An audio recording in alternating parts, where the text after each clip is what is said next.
Welcome back, everybody, to another episode of pixelprojectradio, the video game discussion-style podcast where we do deep dives on all of our favorite games and some of yours, too. The mitochondria might be the powerhouse of the cell, but in this house, in this podcast, that powerhouse is me, baby. It's me, your host, Rick Firestone. This is my podcast. Welcome to it.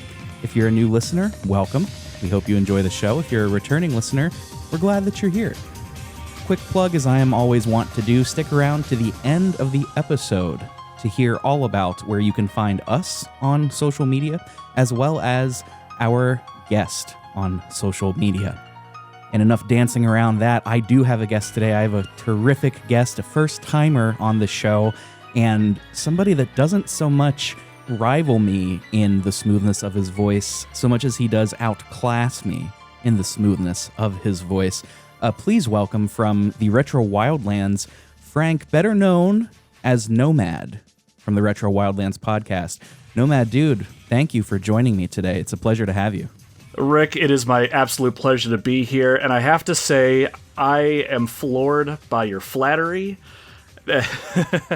I really enjoy listening to you, and if anything else, it's your voice that kind of inspires my own. So is this podcast going to be the clash of the smooth-talking podcasters? Listeners will just have to wait and see, I'd say.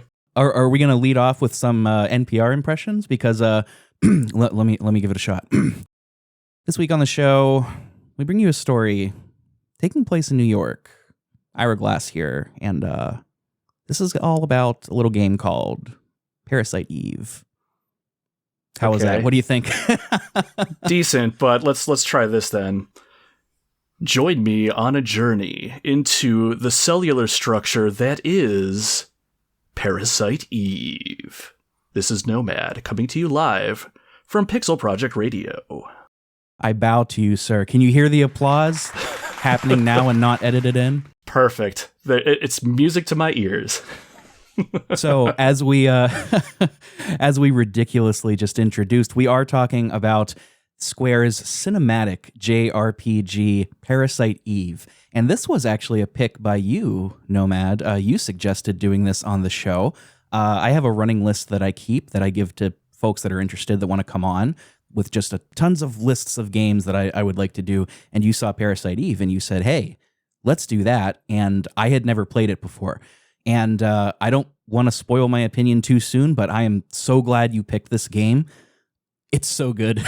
Yeah, it's a game that I picked up when I was younger. I was actually 14 years old when this game came out. And the PlayStation, the original one, was a system that my stepdad brought into the house and completely changed my entire world and really made me into the gamer that I am today. The original Resident Evil on the original PlayStation was that gateway kind of game that showed me that video games can be more than just go from point A to point B or get the high score. There can be a story that can be told and an experience that a gamer can really get into that is truly unique. And when I learned about Parasite Eve and what it could potentially be, I saved up my money and made sure that it was one of the games that I got sooner rather than later. And I played a ton of it when I was little, and I still play this game today. Maybe once a year, I'll run through the main story of this game. It's a game that every gamer needs to play at least once. Well said. I completely agree. We'll get into the specifics of sort of how this game came to be, the impetus behind it, the source material on which it is based, and more. But first, we've got one of my favorite parts of the show, the community forum. This is where I poll the Discord users. I let them know what games we're doing or what topics we're covering, and I invite them to share their thoughts. A little peek behind the curtain here. We're actually kind of recording this in a bit of a unique way. We're breaking this up into 2 sessions, so we may have to edit in some extra community forums if they come in after the fact. But we do have a couple here today at the time of this first recording, so I'm going to read them. First, we have got regular contributor and podcast extraordinaire himself, Dave Jackson, from a Top 3 podcast and Tales from the Backlog. Here's what he has to say. As someone with a background in the biological sciences, Parasite Eve's particular brand of wild sci-fi horror is extremely up my alley. taking the endosymbiotic theory and spinning up some grade A over-the-top entertainment. Its visuals still look pretty damn good to this day, and the music is consistently great. I also like Aya as a protagonist, and the combat system feels like a proto-FF7 remake. 5 mitochondria out of 5. And well said from Dave. And kudos to Dave. I told him this in the Discord, but kudos to him for giving me some extra research to do, which I realize sounds like a backhanded compliment, but it's not. The endosymbiotic theory. Are you familiar with this at all, Nomad? I'm actually not, and now that I've seen this word in print, I'm quite curious myself. What did you learn? Well, I'm not going to pretend like I fully understand this concept, but the long and short of it that I found is that it states that the mitochondria and the chloroplast in eukaryotic cells were once aerobic bacteria and were then ingested by a large anaerobic bacteria, which... Look, we're gonna say this up front. Neither Nomad or myself are scientists. In fact, we are both grown men with full-time jobs. So there was realistically only so much that we could do research-wise. What I can say, though, is that looking into the endosymbiotic theory and looking into the background of this game, most of the science checks out, which I was shocked to find out. Yeah, I really enjoyed this aspect of the game. I didn't so much appreciate it when I was younger, but as I grew more into adulthood and really understood not just the science of it, the science is very accurate, and I'm sure we'll get into it when we talk development history as to why that is, but what I found enjoyable about this game is it takes those aspects of symbiology and things like that, and they work it into the story in such a believable way, and it's a great catalyst for what the story narrative is going to be.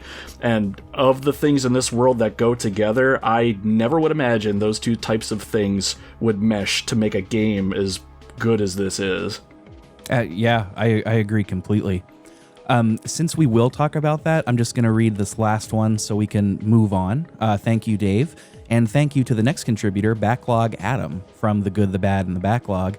He succinctly says as such, I like the part where the people melt, but the gameplay was poo. Followed by a poo emoji. That is classic Adam. I like that comment, and I appreciate that too. We'll certainly talk about what he means about the people melting when we get to that point, but we'll talk about the gameplay as we go, and I'm really curious what your thoughts are going to be, Rick, but the gameplay as a whole, it's arguable whether it's aged well, I think. It can be clunky at times. The battle system is... I don't want to use the word archaic. It is very unique, but it's very stiff in a way. So I could see some people coming into this game, and especially nowadays, and maybe it won't gravitate towards their taste like maybe yours and mine, but at the same time, I respect anyone that calls this game poo from a gameplay standpoint, because they're not completely wrong in some aspects. At the very least, it's good that we've got conflicting opinions here to give us a jumping off point for the discussion. Absolutely. You previously had mentioned a bit of your history with the game. Did you want to elaborate on that any further?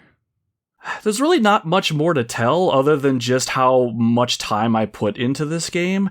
What really stuck with me past the point of me playing this game as a child is the story stuck with me, but more than anything, the characters stuck with me in the story as well. We'll talk about Aya Brea, who is the main character of Parasite Eve, and even today, if people were to ask me who my favorite video game characters are, she is always on my list somewhere. And I enjoy playing as her. I enjoy her story arc in this game.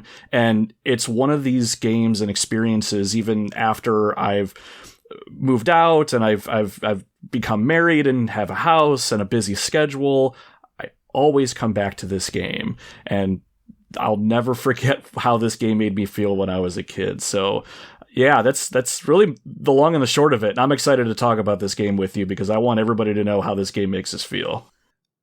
That's an interesting take. I'm conflicted with how I feel about the characters. We will get there. My history is significantly shorter than yours. I wasn't aware of this when I was a kid and I had a PlayStation 1. I became aware of it at some point, but it was always something in the back of my mind like, oh yeah, like I know that's a JRPG and folks like it. I should get to it. And I just never really did until we decided to do this podcast. So this is my first playthrough. I am playing it physically on, well, I'm playing it on my PS3 because my PS1's laser, it don't work so well no more, which is sad. But, PS1s are like $50, so it's not that bad. But yeah, I'm playing on original hardware. It's great. And that kind of can transition us now, 13 minutes into the episode, with a little blurb about what this game is. So what is Parasite Eve? Well, a marriage of the JRPG and survival horror genres, Parasite Eve is a sci-fi horror story taking place in New York City over the course of 1 week. Players take the role of Aya Brea, a member of the NYPD, as a night out at the opera becomes a pivotal moment in her life. The appearance of an otherworldly monster, calling itself Eve, kicks off this thrilling sequel to the novel of the same name. What do you think, man? Would you add anything to that? No, I think that's pretty perfect, and that's actually something I didn't realize when I was growing up, that this game is based off of a novel. And the events of the novel itself are very loosely referenced within the game in some spots as well, but that's a perfect summary. I don't think we can get any more granular than that. Well, thank you, man. And speaking of the novel, let's just jump right in. Some quick precursor information. This was released in March of 1998 in Japan, and then came to the US in September of the same year. It was developed and published by Squaresoft. This was before the merger. Directed by Takashi Tokita, produced by none other than Hironobu Sakaguchi, the Gooch himself, familiar name again in the art team, Tetsuya Nomura. Shout out to Eric from the Unlockables podcast.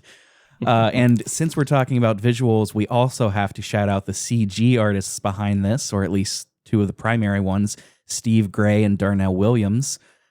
Writers on this team, Hideaki Sena and Takashi Tokita.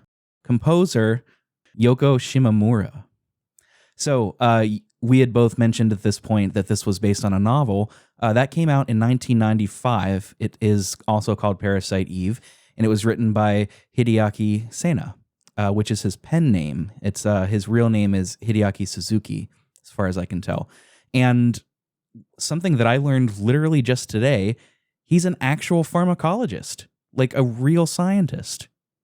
Yeah, as far as I'm aware, he still studies and I believe teaches aspects of microbiology, and a lot of the novel really went into the science of mitochondria, the cell, and all of that, and that translates into the novel exceptionally well, and then by extension, the game. That blew my mind when I learned that originally. I don't know if you're the same way, but anytime I'm engaging with media, whether it's a movie, a book, a video game, and it brings aspects of other mediums, like it intercontextualizes mediums like this does with science, there's like a small pit of anxiety in the back of my mind that's thinking like, is this bullshit? Or is this true? And I thought that a lot whenever, especially when we meet a particular scientist in here that kind of gives us the 411 on what's going on. But I mean, as far as I can tell, most of this is actually true, like science-wise. Absolutely, or at least I feel that way too. It's very plausible, and a lot of what's depicted in the game and the novel is rooted in reality, actual, not just things that can happen. I think there is an element of unbelievableism here that we'll certainly get into, but a lot of what goes into this is very, very believable. I do kind of go back and forth myself, though, at times as well, like, is this BS, or is this, like, really true, or could this potentially happen? But I find myself, especially with this game, thinking and accepting the fact that, yeah, this is real. I'm convinced, and maybe the extreme will happen one day. If nothing else, it's written exceptionally well to that regard. Yeah. Speaking of the truthiness, I was going to say verisimilitude, which is a better word, but then Stephen Colbert just like seized my soul. So truthiness. We're not going to spoil too much just yet, but the premise of this game is that a biological entity known as Eve is sort of wreaking havoc to bring her own plans into fruition. We'll talk more about that as we get into the story, but it's based around this idea of the mitochondria and how it is able to mutate. So in the game, it's posited that mitochondria have their own DNA. This is true. That's factual. It's posited that the mutation rate for the mitochondria is higher than other parts of the cell. This is also true. Where it gets a little bit, where liberties were taken is the idea that, these mutations can and will happen and can cause things like spontaneous combustion.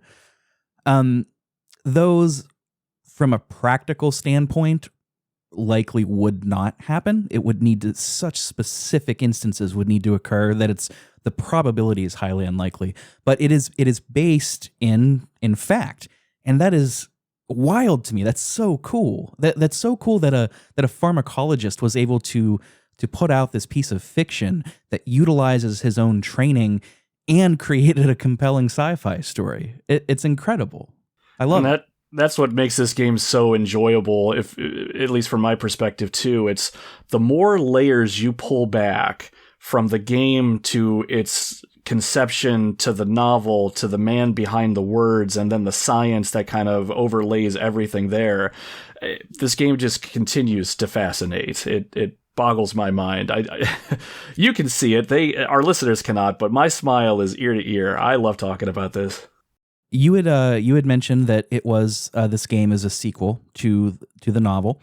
That is true. It is lifting from events in the novel. The game summarizes everything from the novel, so you don't necessarily. It's not a prerequisite to read it to be able to play this game. You can tell that you're getting a summary through a lot of this, through the parts that are lifted from the novel, or at least, I could. It's serviceable though. It's not obnoxious. It's not info dumps. It's not as you know, and then just summarizing. It works, and that's terrific. Because otherwise, we would have had to read a novel for this, and I ain't got time for that. Nor do I, my friend. No, the writing's done well enough, like you said, that it injects all of that seamlessly into the gameplay experience. And if nothing else, and I don't know if you felt this way as well, even though a lot of the dialogue is going deep into the science and the nuance and everything that we're learning about, I never felt stupid, I guess is the word I'm thinking of. I never felt it was like so overwhelming that it turned me off or I didn't want to learn more about this thing. It was done in such a way that I could keep up, and that helped me relate it all to the story. So that was probably my big takeaway there. Yeah, I think I would agree with that. I think I would agree. I'm a little cooler on the writing overall than I think you are. I don't think it's bad, but I don't necessarily think it's any great shakes. But you are spot on. What it doesn't do is it doesn't condescend to the player, and it doesn't just spout technical jargon, which isn't surprising because Sena didn't have a hand in creating this.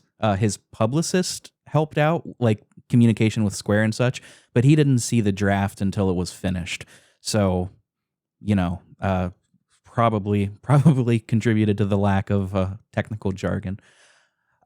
This was Squaresoft's first M-rated game, which is pretty big. Up until this point, they were largely sitting in the teen realm. Your Final Fantasies, they're, especially in America, they're a little more censored.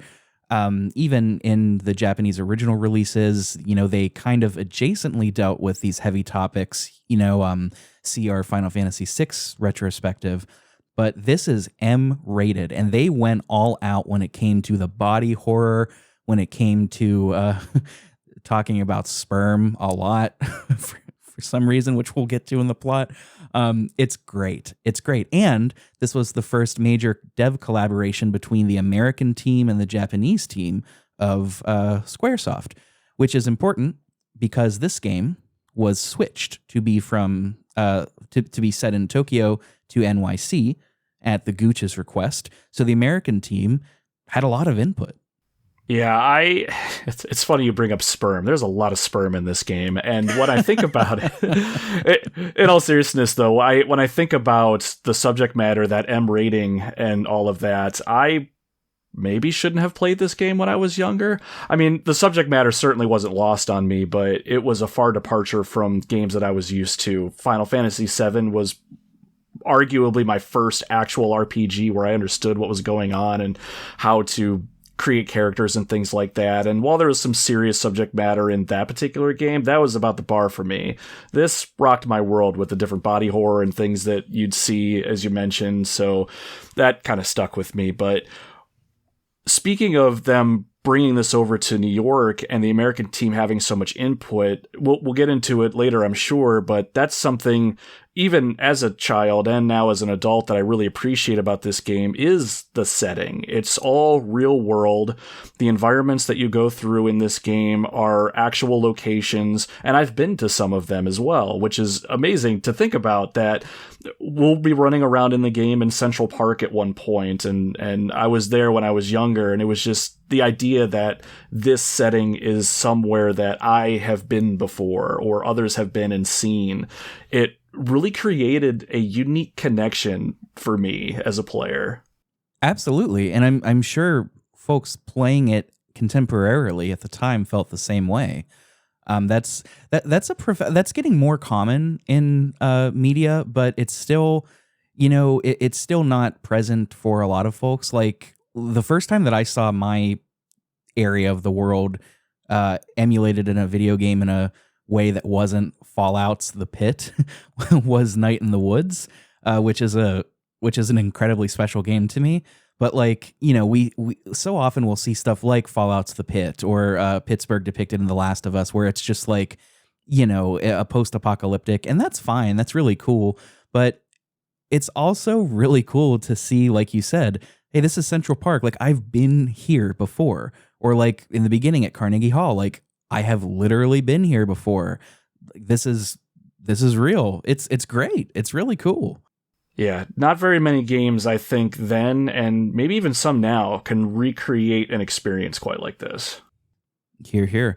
Although some cool stuff has happened, like Horizon. I'm not a big Horizon Zero Dawn fan, but like the way that they were able to recreate, is it the American Southwest or Northwest? I don't know. But there's like the ruins of like a football stadium and stuff. It's like, that's pretty cool. Yeah, definitely not gonna lie. Don't tell the listeners. I'll whisper it only to you, but I have not played the Horizon games yet. I know a lot about them though. But my experience with any sort of real world United States, we'll say, sort of setting is The Last of Us for me. That really stuck with me in a lot of ways. Even some locations there I've been to in real life.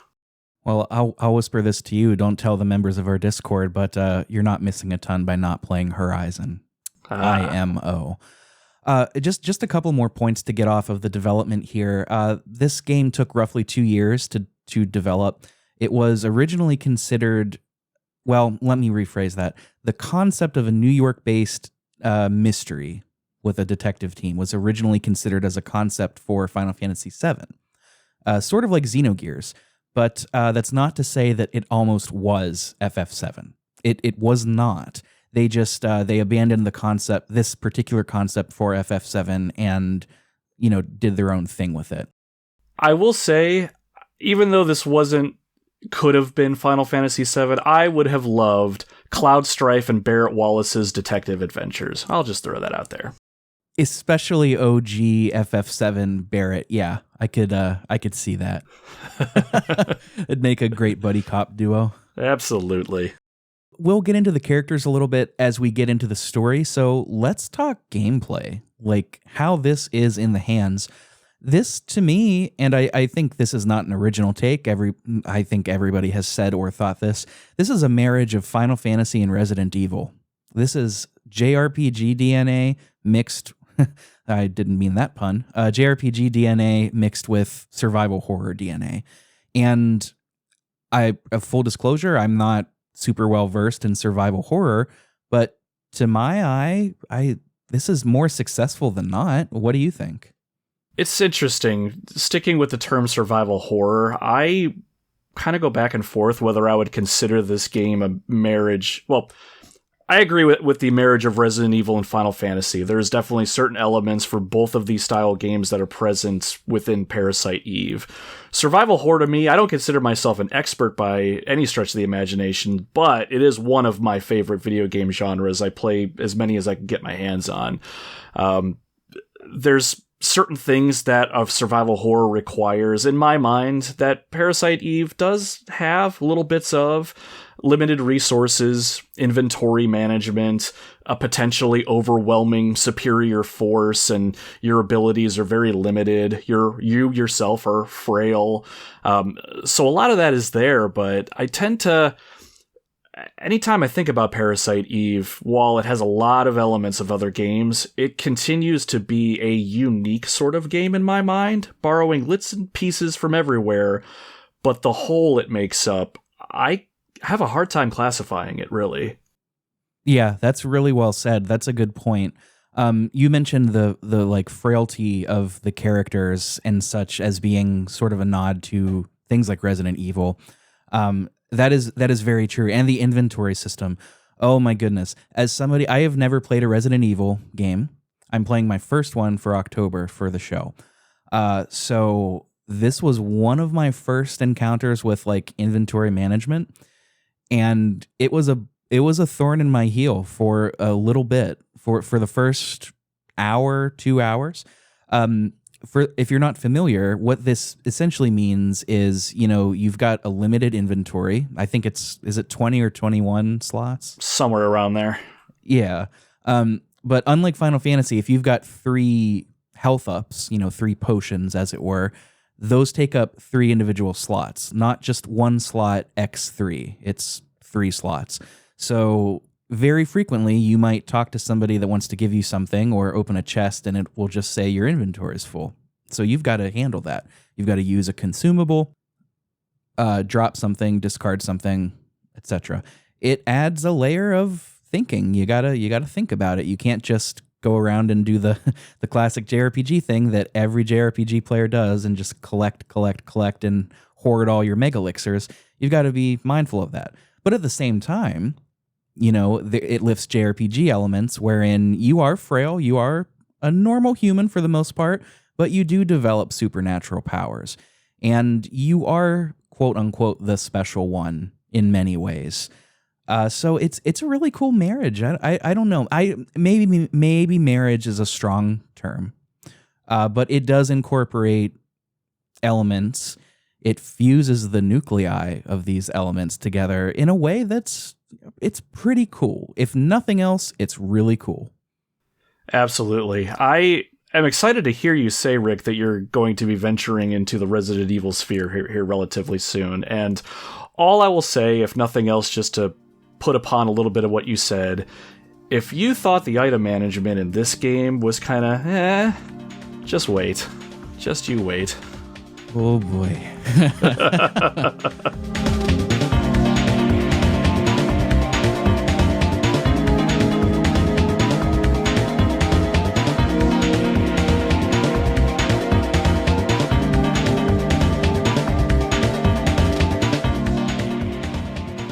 Let's talk battle system, because this was the thing that jumped out to me as soon as I started playing it. The overworld is very JRPG. You'll be able to walk around 2D pre-rendered backgrounds. Think Final Fantasy VII, Final Fantasy VIII. You can collect loot, use save points, talk to NPCs. The battle system is where it gets a little interesting. I feel like I've been talking a lot. Would you like to explain it, or do you want me to keep going? I'll leave it up to you. No, I'm happy to explain it. So, the battle system, like you said, is very unique. Now, it's easy to think a Squaresoft game would be your traditional turn-based combat system. You wait for the ATB bar to fill, you take your action, you wait for your enemy to take an action, but in Parasite Eve, a large amount of that is thrown out the window. Battles, when they happen, will happen in real time, and they'll actually happen in the space that you currently occupy. So, for example, if Aya is walking down a long hallway and she stumbles upon an encounter with an enemy, that enemy will appear in that space that Aya's in, and you'll have to maneuver around in that particular space. Now, I say maneuver in that the battles happen in such a way that you can move Aya around the battlefield completely free. She doesn't have to wait for an action to be able to move around. You can do that with the directional pad. But at the same time, the enemy's also moving around and sending attacks out towards you. So while this is happening, you can move around any incoming attacks, and if you're really versed at this game, and maybe with a little bit of element of luck involved, you can complete a battle without taking any damage from the enemy. Now, as far as attacking goes, there is an ATB, an active time battle bar thing, that will fill up, and once it's full, Aya is free to take an action. When you take an action and you hit the right button, the X button, I believe, a green wireframe dome will open up around Aya and time will stop. What this dome will signify is Aya's attack range with her currently equipped weapon. While there's one melee weapon in the game, Aya primarily attacks with firearms. So as long as the enemy is within your green cone, your wireframe cone, when you attack, you're more than likely going to hit the enemy for a decent amount of damage, whatever the attack power is of your weapon. You can still attack enemies outside that dome, but your odds of hitting that enemy drastically decrease, and if you do happen to hit them, damage is either cut in half or it's almost negligible at that point. So there's a lot of differences in the battle system compared to conventional RPGs. We talked about mitochondria, and what it does for Aya as a character is, as hers evolves throughout the story, she gains access to different, they call it parasite abilities, parasite energy, which is magic spells, more or less. As she grows as a character, she'll be able to cast quote-unquote spells, like the ability to heal herself, or she has a lot of green mage type of magic spells to slow down the enemy or inhibit them in some way, and she'll learn some offensive abilities. Now, her parasite energy isn't necessarily like magic in that there's no MP meter. There's no magic points. You don't have a pool of MP you pull from. This parasite energy will actually recover over time after you use it, in and out of battle. And mastering this particular game mechanic is, dare I say, essential for your survival and essential for you to see the end credits. You've got to learn to be able to balance the firearm aspect of combat and the ability to use Aya's parasite energy as she uses them. So I think that's it in a somewhat condensed nutshell there. See, the problem here is that you have now taken mechanics explanations and raised the bar, and my listeners are now going to expect that from me. This is a problem. No, Rick, think of it as an opportunity. We're both growing, right? Oh, sure. I need to be like the mitochondria and evolve, of course. There you go. One interesting thing, so first of all, extraordinarily well said. Thank you. One thing that's cool about this is it has that iconic square ATB system, which is very JRPG. This is turn-based, but one of the cool things about it is your action doesn't necessarily mean attack or use an item. You know, like you said, you can use parasite energy, which functions essentially like magic, but you can also change your equipment mid-battle. So if you're using that club, for example, that you've spec'd to be way more powerful than it should be, but you want to maybe change it up and use a long-range rifle, you can do that, and it just takes one action. And speaking of the ranges that you mentioned with the green wire mesh sort of AoE, area of effect is what I meant to say. It's cool because it does incentivize you to get into the fray and to put yourself in danger, but at the same time, you can take pot shots from the back, and it will plink off their health little by little. It might miss. For me, it seems to miss constantly, but it is really cool. You know, it's just so much fun. I think to weave in and out of these enemy attacks. Some of them are far harder to avoid than others, but if you're just dealing with your average rat or parrot or a bear, you can get through with that without getting scathed too much. I really like it. I think this battle system is super unique. I think it's a lot of fun. The movement is pretty slow. I think that's the only, and that goes for the whole game. That's the only bugbear I have with this, but otherwise, I really enjoy this combat system. Yeah, it's exceptionally well done, and I think you started to touch on some of those points. I like that this game requires two things out of you. You can't just be defensive, or you really can't just be offensive. It requires you to kind of have a healthy mixture of both. You have to be able to rush at your enemy and get in close to deal those critical hits or find the weakness, but you also have to balance your defensive capabilities. And I loved that tug and pull that each battle brought with that. I would go so far to say that my favorite part about this game from a gameplay standpoint is just getting into battle situations, just to play around and maneuver around. And even when your ATB gauge is full and you can take an action, sometimes the best action is no action, and you're just waiting for the right opportunity to get yourself in there and cause the most amount of damage. And then when that happens and you win the day, it makes the battle that much more satisfying. Absolutely. It's not dissimilar to Chrono Trigger in that way, where like spacing matters, only here you get to control it. You don't have to just wait for the enemy to move. It's cool. It's really cool. It's really cool.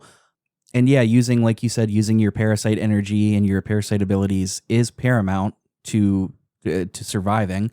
Haste especially is a spell that I found to be invaluable to really speed up that ATB filling up.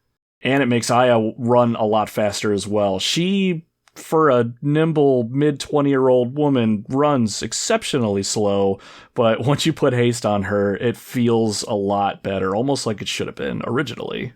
And that movement only becomes a problem or an annoyance in certain areas, and we can maybe touch on them when we get there, but by and large, I didn't mind until I was like fighting on a gigantic roof or running through a giant museum. Those are the only times where it was really like, oh my God, please move faster.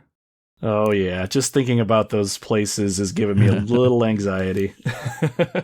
Speaking of those places, they look great because this game's pre-rendered 2D backgrounds look really good. I think this is one of the best looking PlayStation 1 games in my opinion. And the game itself, the battles and the overworld and etc., it looks good. It looks realistic. The colors aren't. The colors are pretty. I don't want to say muted, but it's a lot of your browns and blacks and things like that. It's not contemporary game level of bad where everything is gritty and bleak and dark, but sometimes things can be hard to see. But the real gold to be mined out of the minds of the visual minds. Jesus, I fumbled that one. Let me rephrase. The best part of the visuals are the CGs. These look incredible. These CGI cutscenes, to me, still look great by today's standards. And there's very few computer-generated graphic movie. They don't touch Parasite Eve. Squaresoft and their development team knew exactly what levers to tweak and dials to mess with to just get every ounce of power out of that little gray box for their cutscenes. One of the best opening sequences in all of gaming, in my opinion, happens in Parasite Eve, and it's a computer-generated opening cutscene. And we'll get there in due time, but it floored me as a kid, and it still floors me as an adult. Exceptionally well done. The backgrounds, too, like you were saying, Rick, I agree 100%. I love pre-rendered backgrounds, especially in older PlayStation games like your Resident Evils and things like that. But even though the color palette can be dark in some spots, and you could argue it's done that way to try to just capture this theme of constant darkness and dread and mystery, the backgrounds are done in such a way that really give a life to the areas that you're in, all the way down to the little details. you're going to be spending a lot of time in Aya's NYPD police station, and just the little things that you'll notice on the desk, somebody's papers are skew, or a phone off the hook, or you're in another area where you can tell someone was just there that left in a hurry. It's all baked into the background, but it really brings to the forefront a lot of world building in that way. And not very many pre-rendered backgrounds, in my opinion, do it this well. That's a good point. That is a good point. And not just, it does help with thematic ideas and through lines, but there's also a fair amount of really good environmental storytelling here too.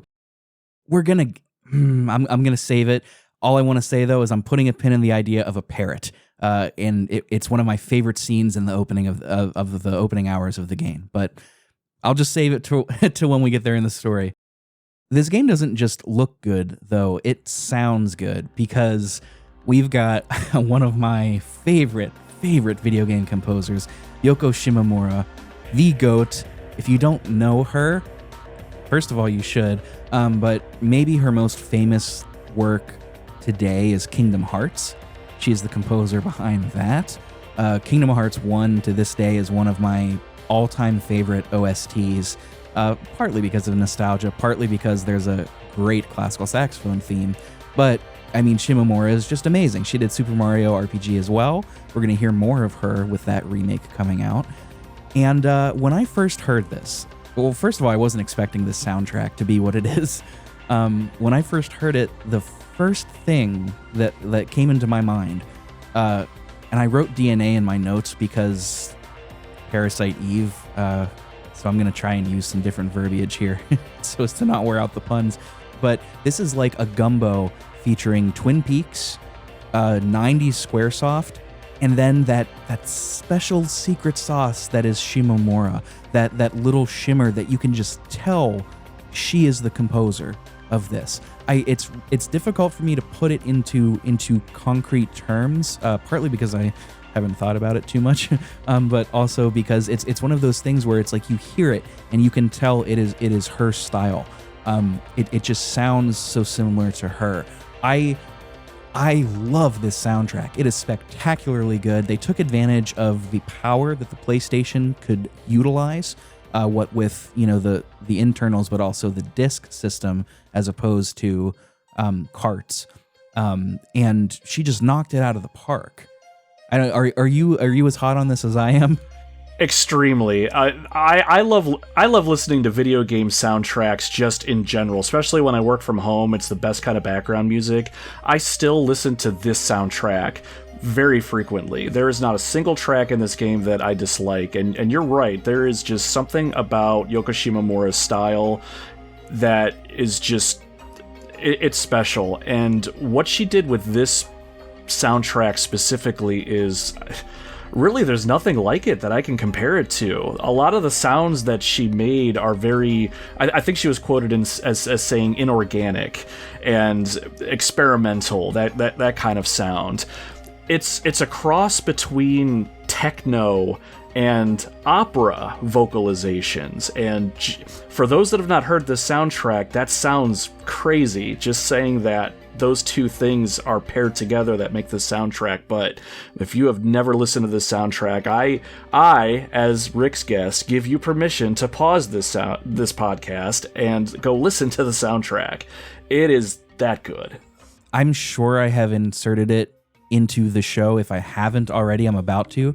But there's so much good in here. But the NYPD, I don't know the title offhand, but the theme that plays in the NYPD office, the kind of like boom boom boom boom boom boom boom boom boom, that I love that. It is such a short loop, but it's like pre lo-fi chill beats to study and relax to, it's like pre that.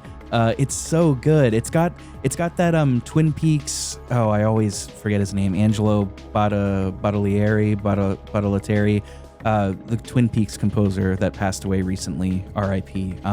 It's like that, just with the video game-ness turned up. It's so good. Inorganic and emotionless. And experimental. I'm not convinced that it's successful in being those, but I think it's a success regardless of that. Does that make sense? Like, I don't, and I might be being too much of a musician about this, but I don't find this to be experimental in many ways. Maybe combining those few operatic elements with the more techno soundscapes. But experimental, I don't know. The harmonies are pretty basic. They're nothing experimental insofar as harmonic language, rhythmic elements, and things like that. But it succeeds despite that. It's not like anything else, and in that way, sure, we can call it a success for experimental. Emotionless, I don't know, man. Like I kind of feel like this is full of emotion. Yeah, it invokes a lot of emotion from me as the player, and, well, me as the person, really. That police station track is called Out of Phase, by the way. Yes. It's one of the few that I've almost committed to memory. I may or may not have looked it up while you were talking. I'll let our listeners decide. But I don't agree with emotionless, personally. There's one specific track that I think of in the complete opposite of that, and that is the boss music that happens whenever Aya confronts the game's antagonist, Eve. It's gonna be hard to describe, but the way I think about that particular track is it's done in such a way that makes me feel as the player like I'm conflicted. Now, what I mean by that is more story beats here, but Aya is really trying to understand her role in this story, and she's connected to Eve in some way that she doesn't understand. Eve, on the other hand, realizes this connection with Aya and is constantly goading her, like, join me or come along with me, and isn't really telling Aya why. So when they engage in battle, this particular music track combines a lot of these conflicting elements. There's a tinge of determination in it that I feel as the player, that I'm sure Aya feels as a character trying to stop this threat that's fairly obvious. But then the opera vocalization comes in, and it almost feels like it's Eve trying to call out to Aya, and maybe me as the player, to say that, no, you're not winning this battle, I'm gonna fight you beat for beat, we're connected in some way. And the track tug and pulls throughout battle, and that to me is the best example I have to say that this soundtrack is anything but emotionless. And speaking of that, let's take a listen to a little bit of it.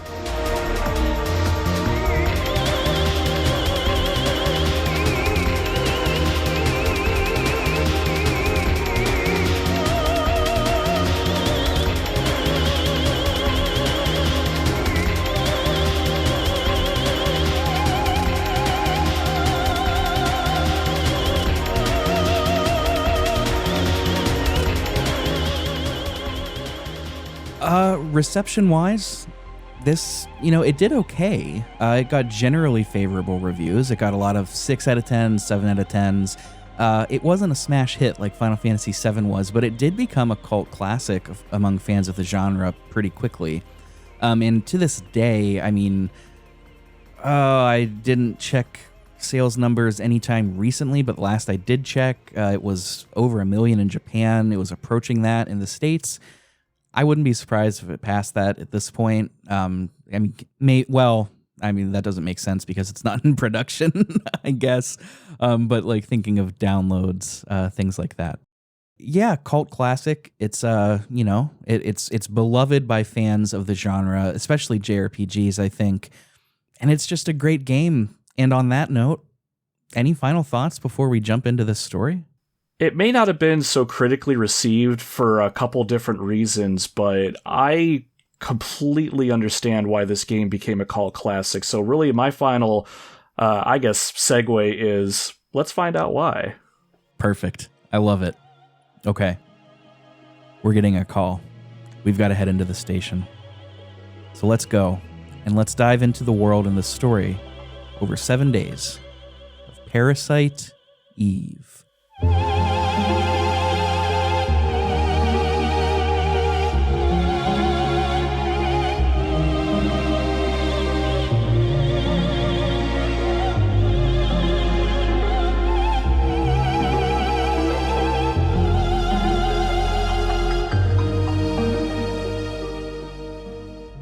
So before we talk about the story, the title, I really like the way that this title works because you can read into it in a couple of different ways, right? Like Parasite, we kind of understand what that is. Parasite implies a mutual relationship wherein one is benefiting to the detriment of another. That's pretty obvious once we get into the game, but Eve, I think, is fascinating. This takes place on Christmas Eve in 1997. And, Parasite Eve, what does that mean? The eve of the parasite is one reading of it. The eve before the parasite. What does that mean? We don't know. Something is coming that is malicious. It can also be read Eve as Eve, the mother of creation, right? Adam and Eve. It's Parasite Eve, Eve the parasite, the mother parasite.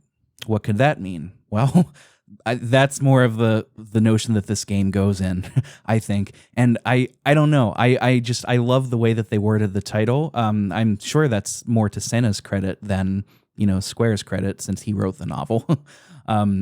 It's interesting. I don't mean to blather on, I promise. But at first I thought this was going to be like a collective, like a Carl Jung collective unconsciousness sort of thing.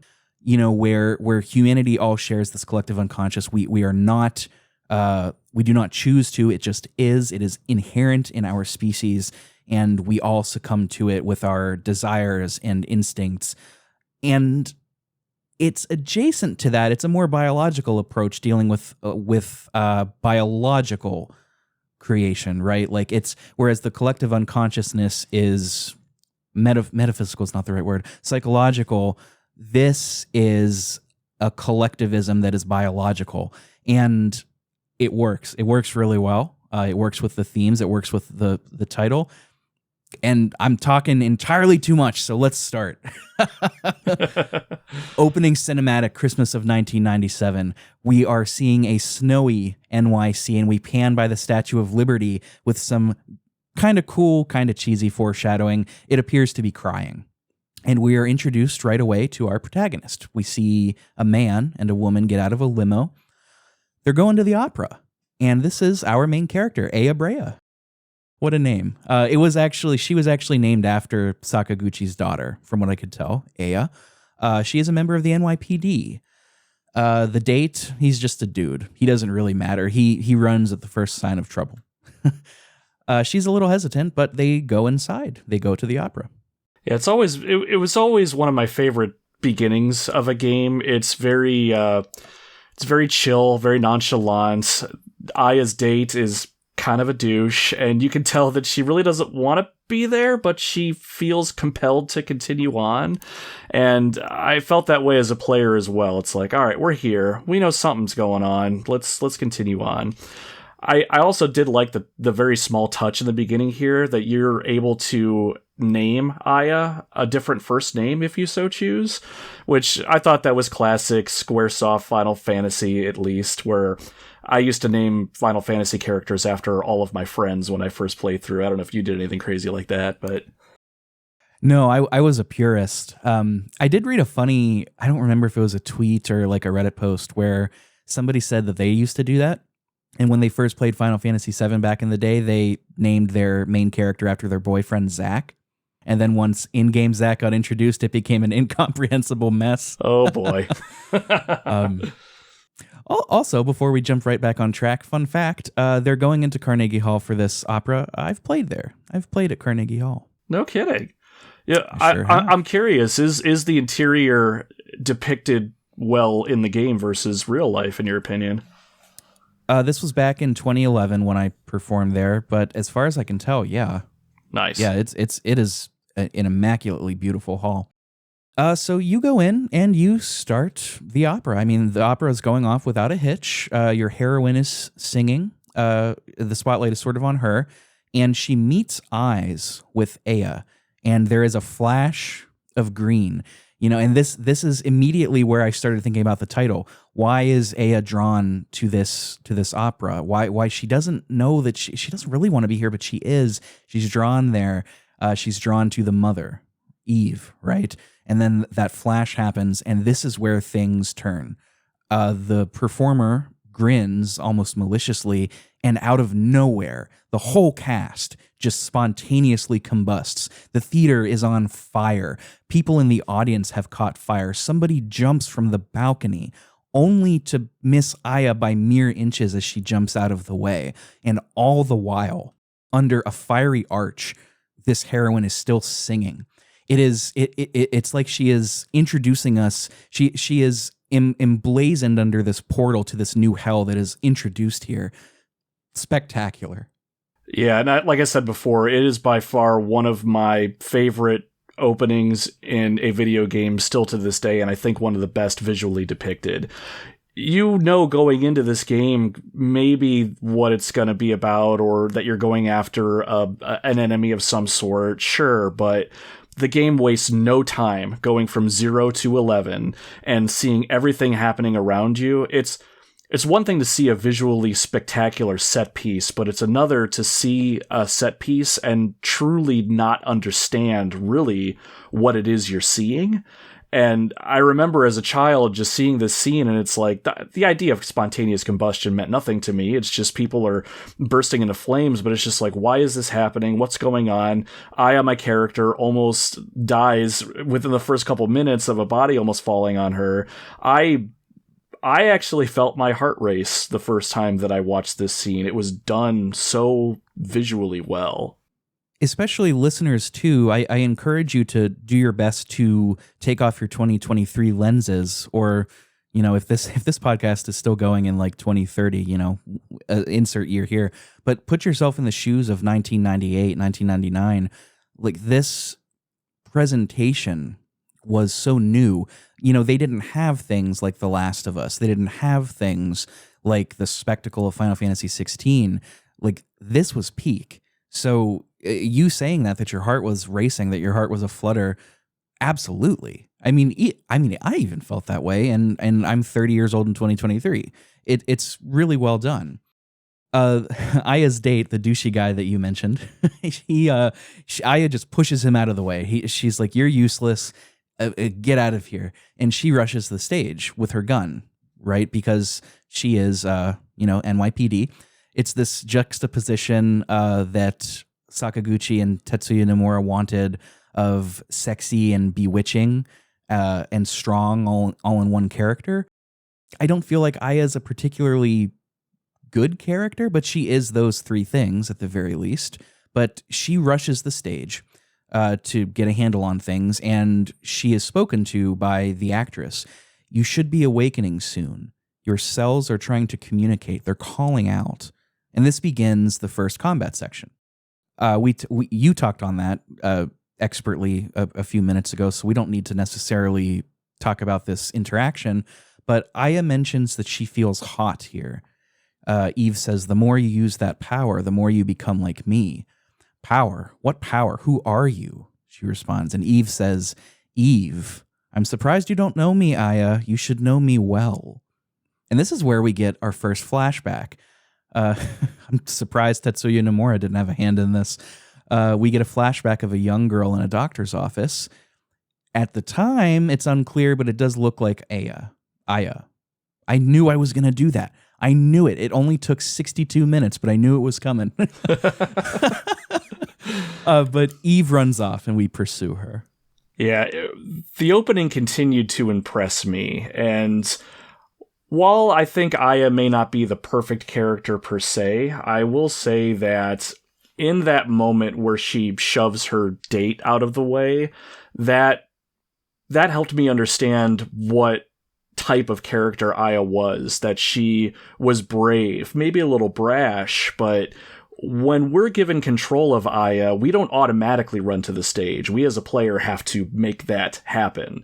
And when I think about it, I always appreciated the fact that me as the player, after seeing that interaction, did not hesitate and ran to that stage. And I connected that to Aya as a character in that sense. Now, once you get to the stage, even though we've gone over the combat system already pretty well in length, I did like how this served as a great tutorial for it. It's not so much press X to open green wireframe thing of death. It's more just you take a shot or two. Aya has access to her parasite energy. It's introduced in dialogue in a very natural way, and I really like that. But I loved that Eve's dialogue here started to really encapsulate what this mystery is going to shape up to be over the course of the next 6 days. You should know me. How?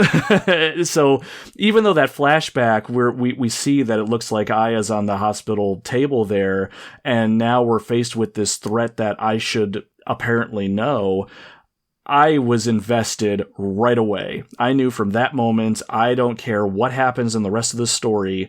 I want to know how these two people are connected. And that was a huge driver for me when I was playing through this game. Yeah, absolutely. Absolutely. How do we know? How do we know her? Well, I mean, Eve, she is the mother. She's the mother of creation, and we find that is all too true. So we pursue her. We hop down a literal hole in the floor to where she went to. This is also the first time at the bottom of the hole we see an apparition of a little blonde-haired girl. We don't know that it's an apparition yet. As far as we know, it's a real person. But Aya seems to recognize her because she says it can't be. And we get another cinematic here. And this is the cinematic that hooked me.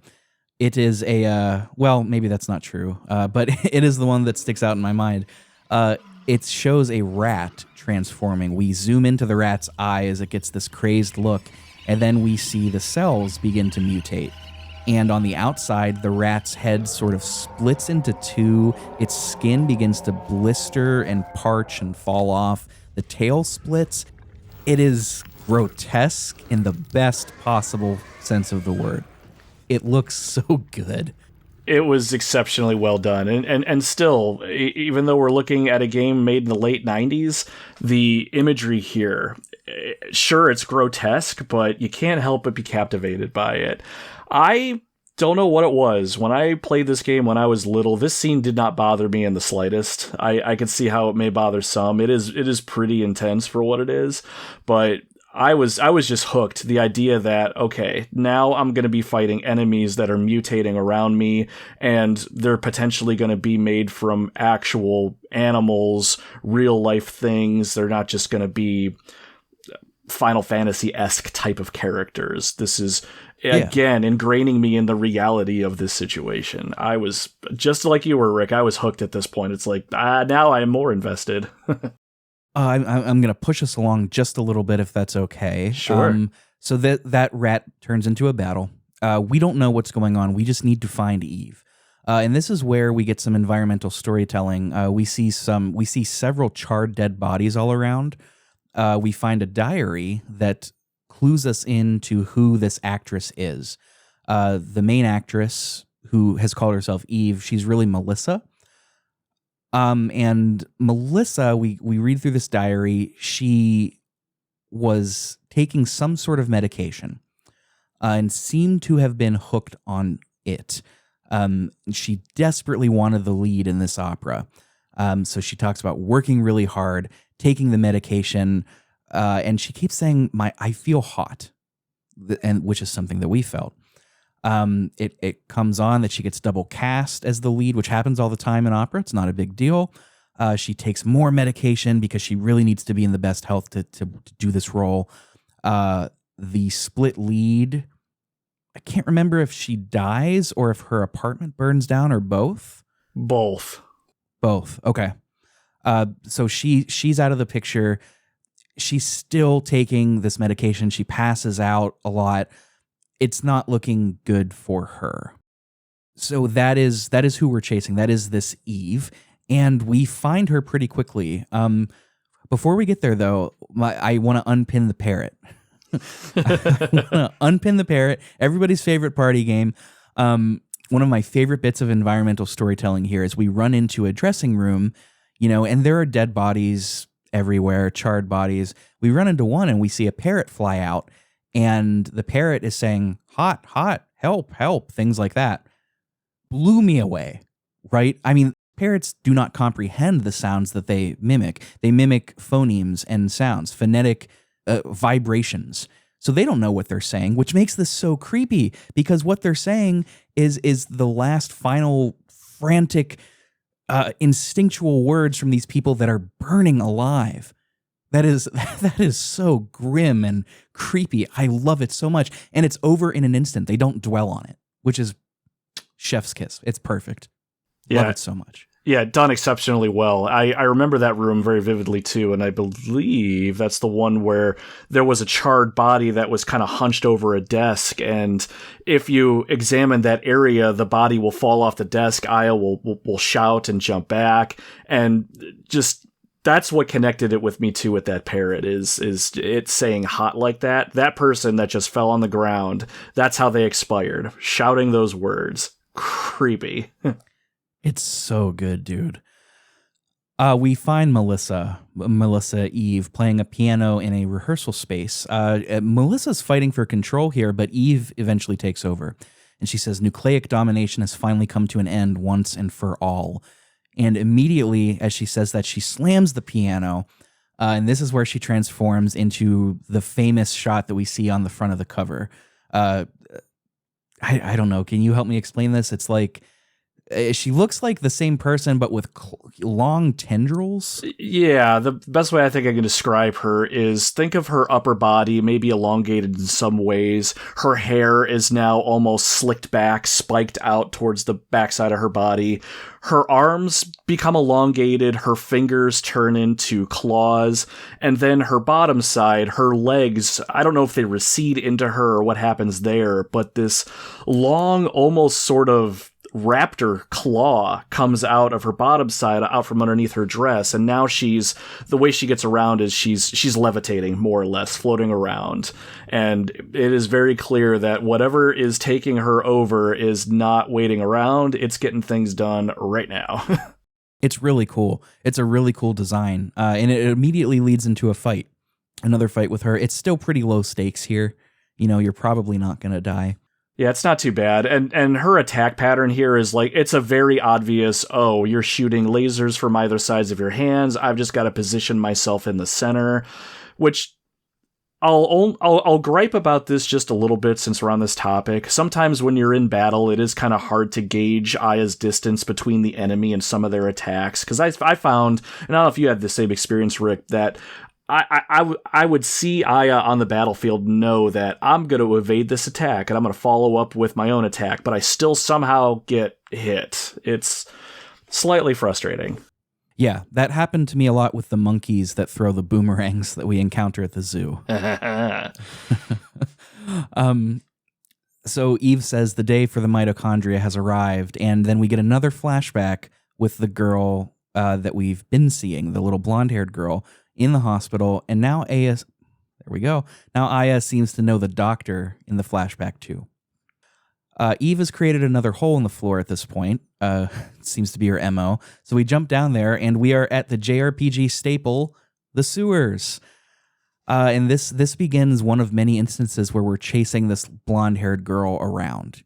It's clear at this point that she's not just a little girl. Something's weird about her. Creepy little girl. Classic horror trope. I enjoyed going to the sewers, if only to try to chase this little ghostly girl apparition, staple as it were, but I don't know about you, but I'm kind of overplayed when it comes to sewers in general. Dark, murky, not for me. I did not enjoy this part, but I was kind of over the setting. Oh, 100%. Nobody likes sewer levels. Who likes? No one. With the exception of sewer surfing in Teenage Mutant Ninja Turtles, Turtles in Time. But I digress.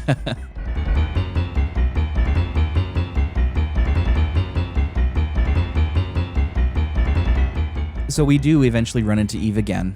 And Aya says that her body's getting hot. This is something that's going to come up again and again. We try to talk with Eve, but it doesn't really work. She says she needs to give us time to learn and evolve, and one day soon we will awaken. And then, I don't know, I might have got this wrong. I wrote she morphs into goop, but I think she might be taking advantage of other matter. Did I get this? I interpreted it the same way. I took that as she morphed into the goo, as Adam had said at the beginning of the episode, and she Terminator 2 style moves her way through these bars at the end of the sewer there, and she makes her escape. Yeah, she does escape, and she does morph into goo. It's that goo. It comes back. But this is where we get our first like real boss fight, a mutant crocodile. This thing looks sweet. Yeah, I really love a lot of the creature design in this game, just all over the place, is great. But this particular creature here, I was mesmerized by it. It's introduced with a fantastic CGI cutscene, so you get to really, really see a lot of it in that way. And then when it translates to actual gameplay and you're in battle with it, it still continues to look menacing. Good stuff. Yes, sir. And I don't know about you either, but this was a little tough for me. It was tough for me, I think, when I initially played it when I was younger, because I didn't quite understand that there was I'll say a trick to the battle here. If you just do damage to the creature as it is, you're not going to do a lot, but you'll notice if you pay attention when you bring up your wireframe grid, your attack grid there, that there's actually 2 targets in this battle, and you have the ability to shoot this creature in the tail, which you have to do first to deal a lot of damage, and then you can deal the damage necessary to take him out. But before I knew that, this is where I would find myself perishing quite a bit. Yeah. The Eve encounter is teaching you to use your space wisely to predict attacks. This is teaching you to check for multiple targets on one enemy. But once we take care of it, we make it outside, and there's a reporter and a cameraman like making a broadcast. They somehow haven't got out of here. And they are just insistent to interview us. They're like, he's not taking no for an answer. And out of nowhere, this larger guy comes in, this black gentleman with a big mustache. Aya is a white lady with no mustache, as it turns out. Thanks for clarifying that. And it turns out this is your boss, Daniel. And he promptly knocks the shit out of the reporter. Just a haymaker to the face. When I watch this scene, still today, it baffles me that he can get away with that. He sees this reporter seemingly, and apparently the reporter is harassing Aya, and I never really got that impression. He was just asking questions. Something big and major just happened, and Aya's the only survivor. I would ask a bunch of questions too, but nay, no questions to Aya, because Daniel comes in and just lays him out. And I don't know if it's a typical Wilhelm scream, but the way he screams as he gets punched makes me laugh every time. I don't remember the scream. Maybe I'll send you the sound bit of it. It's hilarious. It's just your classic, ugh! And, perfect. I love a good Wilhelm scream. There's another classic scream that I like a lot too, but I don't remember the name. I'll find it. But he knocks him out. The reporters finally leave you alone, and then the two of you drive away together, I should say. Daniel's kind of grilling you about your wuss boyfriend, getting a laugh out of you going to the opera. But this is where we kind of learn that Aya was there not just because of the date. I mean, partly because the guy was badgering her for a date, but it's kind of implied that there was a case involving the opera here. I don't quite know if that's right, but that's certainly what it seems like. I don't recall a case that was linked potentially to the... Actually, what I think it is... Now I remember. So, because he calls it her police instinct kicking in. Yes, exactly. So I can't remember the dialogue specifically, but once Daniel gets done berating her a little bit, like, opera, why would you do that? She mentions that she was compelled to be there, compelled to go there, and she couldn't quite explain why. And then based on what happened that evening, Daniel said, well, maybe it's just your police instincts are starting to grow or something along those lines. And Aya looks towards the window out of the car and just says, yeah, maybe, and then kind of drifts away in that sense. I think that's what you were thinking of. Yes, exactly. And I'm glad that you called out that line. She felt compelled to be there. That's tying into the theme of this universal collectivity on a biological scale. It's great. And as we fade out, we get a sort of, what do you call it? shots of New York City as we get a text-based what is supposed to be a voiceover of Aya saying it all started with this incident. 6 days that were to become a nightmare for all. People will eventually forget and go on with their lives, but I will never forget it. It was pure terror, but it was also 6 days filled with familiar memories. And that transitions us into day 2, titled Fusion. Day 1, by the way, was titled Resonance. I think I forgot about that. But this day opens with Aya and the NYPD team, Daniel and then 2 other fellas named Nix and Warner.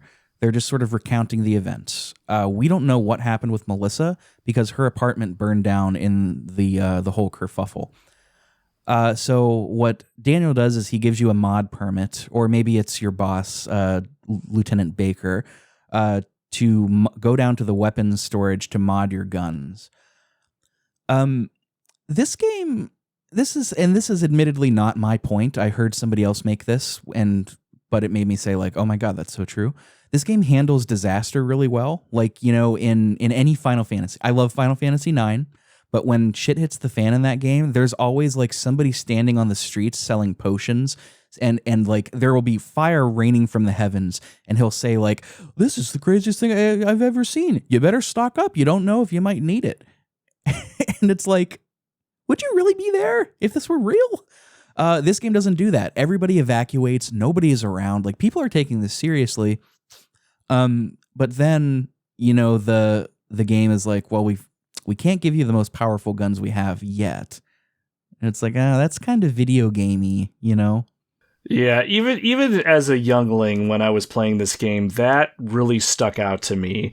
I don't think I really latched on when I was younger to how adult the characters were behaving when it came to dealing with this disaster, but as soon as my boss said, I'll give you a slightly better weapon, but that's all you're getting, it made me moan out loud. I appreciated what the game is trying to do. I get my upgrade, and it's going to teach you about a system that we really haven't talked about yet, which is weapon customization and things like that, which is fine, but I think they fumbled a little bit on introducing this one.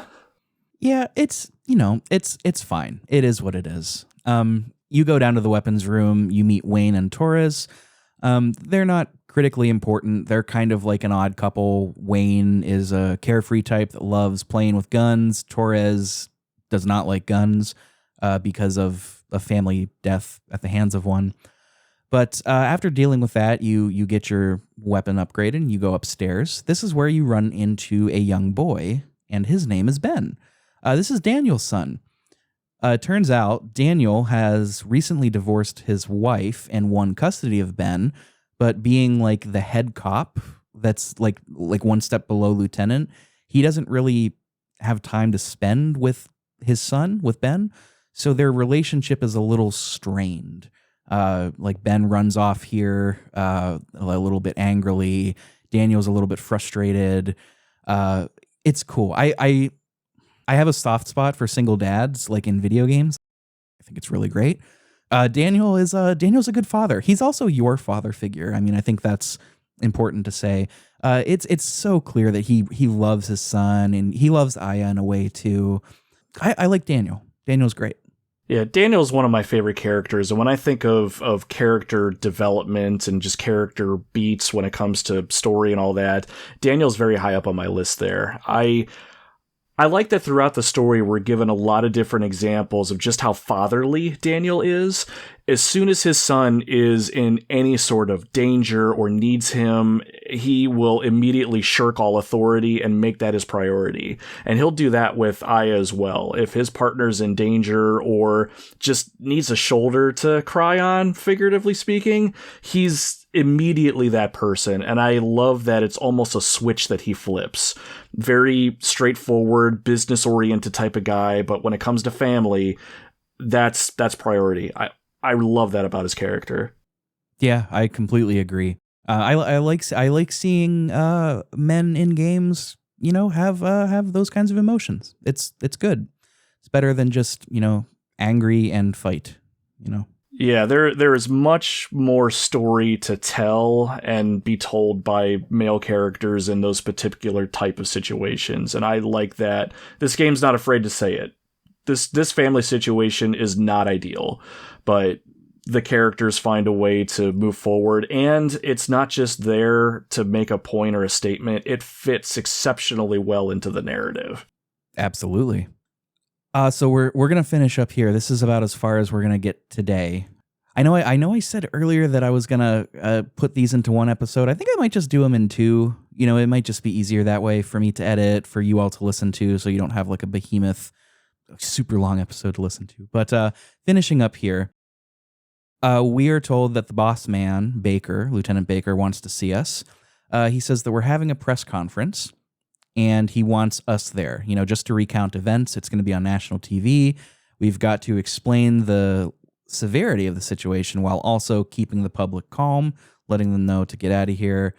The media is looking for anything to grill us about. They may even turn you into a suspect, he tells us. He does not want Aya talking. So naturally, at the first opportunity of somebody asking us a question at this press conference, Baker's trying to write everything off, spontaneous combustions and Aya being unharmed. Somebody asks Aya what was going on, and she says, Eve said that my mitochondria were a mutation. And immediately Baker gets pissed. And rightfully so. What was she thinking here? This is where I started feeling like, okay, Aya as a character, being independent, being strong, cool. Aya's character dialogue, not cool. Like, I find her character dialogue to be quite weak. Yeah, I would agree here. She's definitely painted as the rookie, the inexperienced type of individual, and while all of that's fine, this scene was all wrong for me, is best how I can describe it. Obviously, Baker makes the mistake, or at least the writers make Baker make the mistake of bringing her to this press conference that she shouldn't be talking at all, but once she finally says what she has to say, this was in very stark contrast to what we were learning about this character, and the writing was just a little meh. They ask who it was, and she says Melissa. No, she said Eve. But she was killed. Melissa did die. Her body had been taken over by Eve. And at that point, Baker steps in and he's like, Aya is tired and confused. She is battle-worn. No further questions. It cuts to us back at the office, and Baker is slamming his fist on the desk. He's like, God damn it, Aya. And she's just like, well, I just wanted to tell the truth. And part of me loves that about her character, that she's so ingrained in doing the right thing and telling the truth that part of me almost wanted to give her a pass, but I'm with Baker here. Yeah, I'm with you, and I'm with Baker, and I'm with you. She says, I just wanted to tell the truth, and he says, who's going to believe you? And yeah, that's fair. This scolding in front of Daniel and Nix is interrupted because Baker gets a call from somebody on the phone, and it turns out to be this scientist named Maeda. And he was, quote, going on about the mito something, and this is where everybody goes like, mitochondria? Well, I guess I might have learned about that in school. Isn't that where the power in the cell comes from? It's writing of a time, and it made me smile. It's just such a 90s way of writing this. It's the perfect way to get the player up to speed as to what this thing that's been mentioned several times actually is, but I still chuckle. It's very, 90s, as you said, was spot on. And it's educational. So kids, make sure you pick up Parasite Eve today. Call now, 1-888-525-3100. Don't call that number. I don't know what it is. So that scene comes to a close, and that's where we're going to wrap up for today's episode. So next time we will pick up right where we left off. We will get through the rest of the game. I will keep my pacing to summarizing to be a little bit better because we've got a fair amount of the story to get through still. But for today, that's all. So I want to thank Nomad of the Retro Wildlands Podcast once more. And since we're at that part of the show, I want to give you a platform to plug your show. It's a terrific show. I was a fan as soon as I started listening to it. It's really quality stuff. So if you wouldn't mind telling our listeners where they can find you, what your show is all about, and if you would be so kind, giving everybody a recommendation that's never heard your show before, what's a good episode to start with? Awesome. No pressure. Lots of questions here. No pressure. Go for it, man. Go. There we go. Challenge accepted. First and foremost, thank you for the kind words. I really appreciate what you say about the show. And I hope those of you listening, give it a chance if you're looking for something new. So my show is called The Retro Wildlands. And really what the premise of the show is as I, Nomad, am roaming the gaming wildlands in search of games that I have never played before, or maybe I'm going to revisit something that I used to play. Right now, I'm sticking mostly to retro games, but maybe some modern games are coming up here in the future. So I try to inject my show with enough nostalgia in that if you've played a game before that I'm talking about, you'll be brought back to memory lane. I do this with sound effects and music and things like that to bring it back to that old experience. Or if you've never played a game before, a specific game before, and you're looking to see what it's all about, my show is formatted in such a way that I hope you get something out of that experience, whether it's an understanding of the game or you can make a decision based on whether you want to go down that rabbit trail or not. You can find the show on all the major pod services. The best place to find us would be on our link tree. I have a link tree that's at linktr.ee/Retro Wildlands. That'll take you to all of our socials, and you can find our website, listen to us there. And if you're just starting out in the Retro Wildlands, really, I think the best place to start would be find a game that you've played before. I have about 40 episodes up there now, and if you find a game that you've played before, listen to an episode, and I can guarantee you that you're going to have some wild memories come back, and it's going to be a really fun time. Or if you're not into certain games and you kind of don't know where to go, I've done a couple top 10 lists, some personal top 10s of varying different topics. Those ones are great for anybody, whether they've played a certain game or not. So either way, come and join the Wildlands Expedition, my friends. It's led by a dog, and he is super cute. He is a good dog. He is a good dog. One thing that I want to point out to listeners is the first episode that I listened to was on Super Smash Bros. Melee, episode 26, I believe. I've navigated off of it on my app. That sounds right. It's a terrific episode, but also the production quality is really high. It's on this show, it's more of like a conversation on or at least on that particular episode and on your show in general. It's a finished product.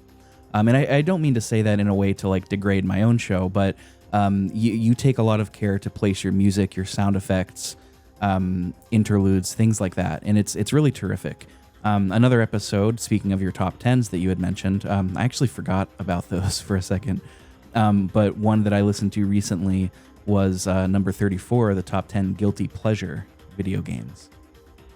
That was a really fun one to put together. We all have them, and it was really fun to talk about. And who doesn't love a top 10 list, right? Yeah, I completely agree. Those are great episodes. It's all great stuff too. I believe is there one on Simpsons Hit and Run? Am I remembering that correctly? I'm not looking. Simpsons Road Rage. And we also did the Simpsons Arcade, and those episodes are special in that I did those interview style with my stepdaughter. She is a self-proclaimed Simpsons expert, so I said, let's put the money where your mouth is and play some games with me, and let's talk Simpsons. So if you love the Simpsons or any of those two games, give those a listen. I love that so much. You mentioned your link tree. Listeners, you'll be able to find that in the show notes, the episode description. It will be right underneath of everything. I've realized lately that Podcast Addict formats my show like hell in the episode description. It's just a big wall of text. I don't know why. It appears fine everywhere else. So if you're one of the few that listens on Podcast Addict, I apologize. I don't know what I can do. But you'll find the link tree there. As you will find links to our socials. You can find us on Blue Sky, that's the new hotness, Instagram, Twitter, and Discord. The Discord, they're all free, so you can come hang out, keep up to date. You can come into the Discord and hang out with all of the good people. It's a really fun time. It's a really chill community. It's a really kind community, and I value that a lot. You'll also find a link to our Patreon. So if you would like to be so kind as to show your support to the show, you can do that at patreon.com/pixelprojectradio. You will get bonuses for all of that. So go check it out. I won't shill it too much here, but check it out. It might be for you. It might not. It's never expected. It's always appreciated. But that's enough from here. My mitochondria is tired. My nucleus needs a break. So I want to thank the Retro Wildlands host, Nomad, once again for joining me. We'll be back for a second part to wrap up what happens to Aya, how she is related to Eve, if at all, and where this story is going next time. So until then, take some time to evolve. Let your mitochondria take over. Let it mutate into something. I don't know where I'm going with this. I'm sorry. I gotta plan these better. You hooked me so good. You gotta finish it. I am your host, Rick Firestone. As always, we will finish next time when things evolve and come to a head. So until then, see you next time.